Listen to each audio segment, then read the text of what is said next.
ದೇಹಕ್ಕೆ ಅಗತ್ಯ ಪ್ರಮಾಣದಲ್ಲಿ ಅಯೋಡಿನ್ ಅಂಶ ದೊರೆಯದಿದ್ರೆ ಇದರ ಕೊರತೆ ಅನೇಕ ಗಂಭೀರ ಆರೋಗ್ಯ ಸಮಸ್ಯೆಗಳಿಗೆ ದಾರಿ ಮಾಡಿಕೊಡಬಹುದು. ಇದೇ ಅಯೋಡಿನ್ ಕೊರತೆಯಿಂದಲೇ ಥೈರಾಯ್ಡ್ನಂತಹ ಅಪಾಯಕಾರಿ ಸ್ಥಿತಿಯೂ ಕೂಡ ನಿರ್ಮಾಣವಾಗೋದು. ಹೀಗಾಗಿ ನಮ್ಮ ದೇಹದಲ್ಲಿ ಅಯೋಡಿನ್ ಕೊರತೆಯ ಲಕ್ಷಣಗಳೇನು, ಇದು ಯಾವೆಲ್ಲ ಸಮಸ್ಯೆಗಳನ್ನು ಸೃಷ್ಟಿಸಬಹುದು ಅನ್ನೋದರ ಕಂಪ್ಲೀಟ್ ಡೀಟೇಲ್ಸ್ ಇಲ್ಲಿದೆ. ದೇಹದಲ್ಲಿ ಅಯೋಡಿನ್ ಕೊರತೆಯಾದ್ರೆ ಏನಾಗುತ್ತೆ? ಥೈರಾಯ್ಡ್ ಅಪಾಯ ಹೆಚ್ಚಿಸುವ ಕೊರತೆ ಇದು. ಜಾಗ್ರತೆ. ಥೈರಾಯ್ಡ್ ಗ್ರಂಥಿಯು ಸರಿಯಾಗಿ ಕಾರ್ಯನಿರ್ವಹಿಸಲು ಅಗತ್ಯ ಇರೋ ಅಯೋಡಿನ್ ಪ್ರಮಾಣವನ್ನ ಹೊಂದದೇ ಇದ್ದಾಗ ಅಯೋಡಿನ್ ಕೊರತೆ ಉಂಟಾಗುತ್ತೆ. ಥೈರಾಯ್ಡ್ ಗ್ರಂಥಿಯು ಕತ್ತಿನ ಮುಂಭಾಗದಲ್ಲಿರುವ ಚಿಟ್ಟೆಯ ಆಕಾರದ ಗ್ರಂಥಿಯಾಗಿದೆ. ಥೈರಾಯ್ಡ್ ಹಾರ್ಮೋನುಗಳನ್ನ ಇದು ಸ್ರವಿಸುತ್ತೆ. ಹಾಗೆಯೇ ಈ ಥೈರಾಯ್ಡ್ ಹಾರ್ಮೋನುಗಳನ್ನ ನಿಮ್ಮ ರಕ್ತ ಪ್ರವಾಹಕ್ಕೆ ಬಿಡುಗಡೆ ಮಾಡುತ್ತೆ. ರಕ್ತವು ಅವುಗಳನ್ನ ನಿಮ್ಮ ದೇಹದ ಅಂಗಾಂಶಗಳಿಗೆ ಒಯ್ಯುತ್ತೆ. ದೇಹವು ಸಾಕಷ್ಟು ಅಯೋಡಿನ್ ಅನ್ನ ಪಡೆಯದಿದ್ದಾಗ ಅಯೋಡಿನ್ ಕೊರತೆ ಉಂಟಾಗುತ್ತೆ. ಇದರಿಂದ ಥೈರಾಯ್ಡ್ ಮತ್ತು ಹೈಪೋಥೈರಾಯ್ಡಿಸಮ್ ಸಮಸ್ಯೆ ಶುರುವಾಗುತ್ತೆ. ನಿಮ್ಮ ಆಹಾರದಲ್ಲಿ ಅಯೋಡಿನ್ ಕೊರತೆಯಿಂದ ಈ ಸಮಸ್ಯೆ ಎದುರಾಗುತ್ತೆ. ಇದಕ್ಕಾಗಿ ಅಯೋಡಿನ್ ಸಪ್ಲಿಮೆಂಟ್ ಸೇವಿಸಬೇಕಾಗಬಹುದು. ಹಾಗೆಯೇ ಅಯೋಡಿನ್ ಹೊಂದಿರುವ ಆಹಾರವನ್ನು ಸೇವಿಸುವ ಮೂಲಕ ಮತ್ತು ಅಯೋಡಿನ್ ಉಪ್ಪನ್ನು ಬಳಸುವುದರ ಮೂಲಕ ನೀವು ಅಯೋಡಿನ್ ಕೊರತೆಯನ್ನ ತಡೆಯಬಹುದು. ಅಂದಹಾಗೆ ಥೈರಾಯ್ಡ್ ಹಾರ್ಮೋನುಗಳು ನಿಮ್ಮ ದೇಹವು ಶಕ್ತಿಯನ್ನ ಬಳಸಲು ಸಹಾಯ ಮಾಡುತ್ತೆ. ಗರ್ಭಾವಸ್ಥೆಯಲ್ಲಿ ಸರಿಯಾದ ಮೂಳೆ ಮತ್ತು ಮೆದುಳಿನ ಬೆಳವಣಿಗೆಗೆ ಕೂಡ ಮಹಿಳೆಯರಿಗೆ ಹುಟ್ಟಲಿರುವ ಮಗುವಿಗೆ ಥೈರಾಯ್ಡ್ ಹಾರ್ಮೋನುಗಳ ಅಗತ್ಯ ಇರುತ್ತೆ. ಗರ್ಭಾವಸ್ಥೆಯಲ್ಲಿ ಅಯೋಡಿನ್ ಕೊರತೆಯು ಗಂಭೀರ ತೊಂದರೆಗಳಿಗೂ ಕಾರಣವಾಗಬಹುದು. ಅಷ್ಟಕ್ಕೂ ಅಯೋಡಿನ್ ಅಂದ್ರೆ ಏನು ಅಂತ ನೋಡೋದಾದ್ರೆ, ಅಯೋಡಿನ್ ಭೂಮಿಯ ಮೇಲಿನ ಖನಿಜ. ಥೈರಾಯ್ಡ್ ಹಾರ್ಮೋನುಗಳನ್ನು ತಯಾರಿಸಲು ನಮ್ಮ ದೇಹಕ್ಕೆ ಅಯೋಡಿನ್ ಅಗತ್ಯ ಇದೆ. ನಮ್ಮ ದೇಹವು ತನ್ನದೇ ಆದ ಅಯೋಡಿನ್ ಅನ್ನ ಉತ್ಪಾದಿಸೋದಿಲ್ಲ. ನಾವು ಸೇವಿಸುವ ಆಹಾರದ ಮೂಲಕ ನಾವು ಅಯೋಡಿನ್ ಪಡೆದುಕೊಳ್ಬೇಕು. ಅಂದಹಾಗೆ ನಾವು ಅಯೋಡಿನ್ ಅನ್ನ ಹಲವಾರು ವಿಧಗಳಲ್ಲಿ ಪಡೆದುಕೊಳ್ಳಬಹುದು. ಕೆಲವು ಆಹಾರಗಳಲ್ಲಿ ಅಯೋಡಿನ್ ಇರುತ್ತೆ. ಅಯೋಡಿನ್ ಸಮುದ್ರದ ನೀರಿನಲ್ಲಿ ನೈಸರ್ಗಿಕವಾಗಿ ಕಂಡುಬರುತ್ತೆ. ಹೀಗಾಗಿ ಉಪ್ಪನ್ನು ಸೇವಿಸೋದ್ರಿಂದ ದೇಹಕ್ಕೆ ಅಯೋಡಿನ್ ಸಿಗತ್ತೆ. ಅಯೋಡಿನ್ ಅಧಿಕವಾಗಿರುವ ಆಹಾರಗಳಲ್ಲಿ ಸೀಗಡಿ ಸೇರಿದ ಹಾಗೆ ಇತರ ಸಮುದ್ರ ಆಹಾರಗಳು ಕೂಡ ಇವೆ. ಕೆಲವು ಡೈರಿ ಉತ್ಪನ್ನಗಳು ಮತ್ತು ಇತರ ಆಹಾರಗಳು ಅಯೋಡಿನ್ ನಿಂದ ಕೂಡಿರುತ್ತವೆ. ಅಯೋಡಿನ್ ಅನ್ನ ಟೇಬಲ್ ಸಾಲ್ಟ್ಗೆ ಸೇರಿಸಲಾಗುತ್ತೆ. ಅಯೋಡಿನ್ ಕೊರತೆಯು ಇಂಗ್ಲೆಂಡ್ ಮತ್ತು ಕೆನಡಾದ ಕೆಲವು ಪ್ರದೇಶಗಳಲ್ಲಿ ಸಾಮಾನ್ಯವಾಗಿ ಕಂಡುಬರುತ್ತೆ. 1924ರಲ್ಲಿ ಟೇಬಲ್ ಸಾಲ್ಟ್ಗೆ ಅಯೋಡಿನ್ ಸೇರಿಸುವ ಪ್ರಕ್ರಿಯೆಯನ್ನ ಮೊದಲಿಗೆ ಪರಿಚಯಿಸಲಾಯಿತು. ಅಷ್ಟಕ್ಕೂ ನಮ್ಮ ದೇಹಕ್ಕೆ ಅಯೋಡಿನ್ ಕೊರತೆಯಾಗಿದೆ ಅಂತ ತಿಳಿದುಕೊಳ್ಳೋದು ಹೇಗೆ? ಆ ಕುರಿತ ಅಯೋಡಿನ್ ಕೊರತೆಯ ಒಂದಿಷ್ಟು ಲಕ್ಷಣಗಳ ಕಡೆ ಕಣ್ಣಾಯಿಸೋದಾದ್ರೆ, ಒಂದು ವೇಳೆ ಅಯೋಡಿನ್ ಕೊರತೆ ಉಂಟಾಗಿದ್ರೆ ವಿಪರೀತ ಆಯಾಸ ಕಂಡು ಬರಬಹುದು. ನೀವು ಇತ್ತೀಚೆಗೆ ಸಾಮಾನ್ಯಕ್ಕಿಂತ ಹೆಚ್ಚು ಆಯಾಸವನ್ನು ಅನುಭವಿಸ್ತಿದ್ದೀರಾ? ನಿಮ್ಮ ಚರ್ಮ ಅಥವಾ ಕೂದಲಿನ ಬದಲಾವಣೆಗಳನ್ನು ಗಮನಿಸ್ತಿದ್ದೀರಾ? ಅಯೋಡಿನ್ ನಿಮ್ಮ ದೇಹದ ಕಾರ್ಯಚಟುವಟಿಕೆಗೆ ನಿರ್ಣಾಯಕವಾಗಿದೆ. ಸಾಕಷ್ಟು ಅಯೋಡಿನ್ ಪಡೆಯದೇ ಇರೋದು ವಿವಿಧ ಆರೋಗ್ಯ ಸಮಸ್ಯೆಗಳಿಗೆ ಕಾರಣವಾಗಬಹುದು.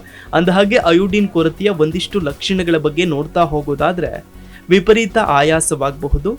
ಆಮೇಲೆ ಮುಂದುವರೆದು ವಿಪರೀತ ಚಳಿಯ ಭಾವನೆ ಉಂಟಾಗಬಹುದು. ಕೊಠಡಿಯಲ್ಲಿ ಚಳಿ ಇಲ್ಲದೆ ಇದ್ರೂ ಕೂಡ ನೀವು ಹೊದ್ದುಕೊಂಡು ಮಲಗ್ತೀರಾ. ಸಾಮಾನ್ಯಕ್ಕಿಂತ ತಂಪಾಗಿರುವ ಭಾವನೆ ಅಯೋಡಿನ್ ಕೊರತೆಯ ಸಂಕೇತ ಆಗಿರಬಹುದು. ಅಯೋಡಿನ್ ದೇಹದ ಉಷ್ಣತೆಯನ್ನು ನಿಯಂತ್ರಿಸುವಲ್ಲಿ ಮುಖ್ಯ ಪಾತ್ರವನ್ನು ವಹಿಸುತ್ತೆ.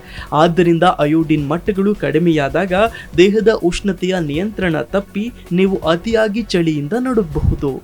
ಇನ್ನು ಒಣ ಮತ್ತು ಫ್ಲಾಕಿ ಚರ್ಮ. ನೀವು ಎಷ್ಟೇ ಮಾಯಿಶ್ಚರೈಸರ್ ಹಚ್ಚಿದ್ರೂ ನಿಮ್ಮ ಚರ್ಮವು ಒರಟಾಗಿ ಮತ್ತು ಒಣಗ್ತಿದೆಯೇ? ಅಯೋಡಿನ್ ಕೊರತೆಯು ನಿಮ್ಮ ಚರ್ಮದ ತೇವಾಂಶವನ್ನು ಉಳಿಸಿಕೊಳ್ಳುವ ಸಾಮರ್ಥ್ಯದ ಮೇಲೆ ಪರಿಣಾಮ ಬೀರುತ್ತೆ. ಇದು ಶುಷ್ಕತೆ ಮತ್ತು ಫ್ಲಾಕಿನೆಸ್ಗೆ ಕಾರಣವಾಗಬಹುದು. ಇನ್ನು ಪೂರ್ಣ ರಾತ್ರಿ ಕಣ್ತುಂಬ ನಿದ್ರೆ ಮಾಡಿದ ನಂತರವೂ ನಿಮಗೆ ವಿಪರೀತ ಆಯಾಸವಾಗ್ತಿದೆಯಾ?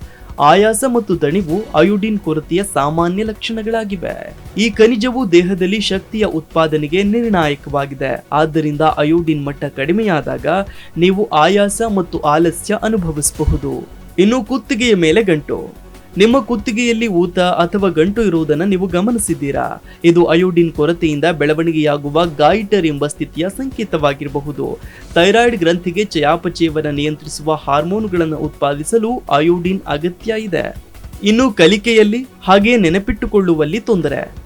ಇತ್ತೀಚೆಗೆ ನೀವೇನಾದ್ರೂ ಏಕಾಗ್ರತೆ ಹೊಂದೋದು ಅಥವಾ ವಿಷಯಗಳನ್ನು ನೆನಪಿನಲ್ಲಿ ಇಟ್ಕೊಳ್ಳೋದು ಕಷ್ಟ ಆಗ್ತಿದೆಯಾ?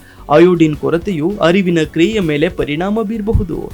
ಇದರಿಂದ ಮಾಹಿತಿಯನ್ನ ಕೇಂದ್ರೀಕರಿಸಲು ಮತ್ತು ಉಳಿಸಿಕೊಳ್ಳಲು ನಿಮಗೆ ಕಷ್ಟವಾಗಬಹುದು. ಇನ್ನು ಅನಿಯಮಿತ ಮುಟ್ಟು. ಅಯೋಡಿನ್ ಕೊರತೆಯು ದೇಹದಲ್ಲಿ ಹಾರ್ಮೋನ್ ಮಟ್ಟವನ್ನ ಅಡ್ಡಿಪಡಿಸುತ್ತೆ. ಇದು ಋತುಚಕ್ರದಲ್ಲಿ ತೊಂದರೆಗೆ ಕಾರಣವಾಗುತ್ತೆ.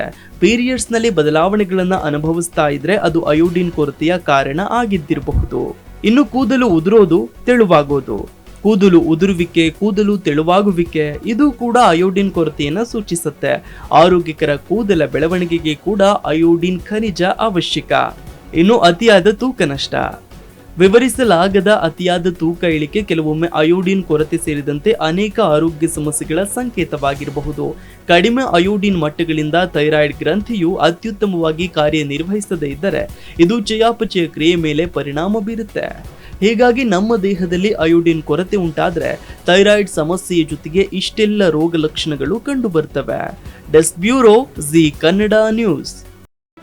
ಜಿ ಕನ್ನಡ ನ್ಯೂಸ್ ಈಗ ನಿಮ್ಮ ಮನೆಯಲ್ಲೇ ನೋಡಿ. ಎಲ್ಲ ಕೇಬಲ್ಗಳಲ್ಲಿ ಈಗ ಲಭ್ಯ.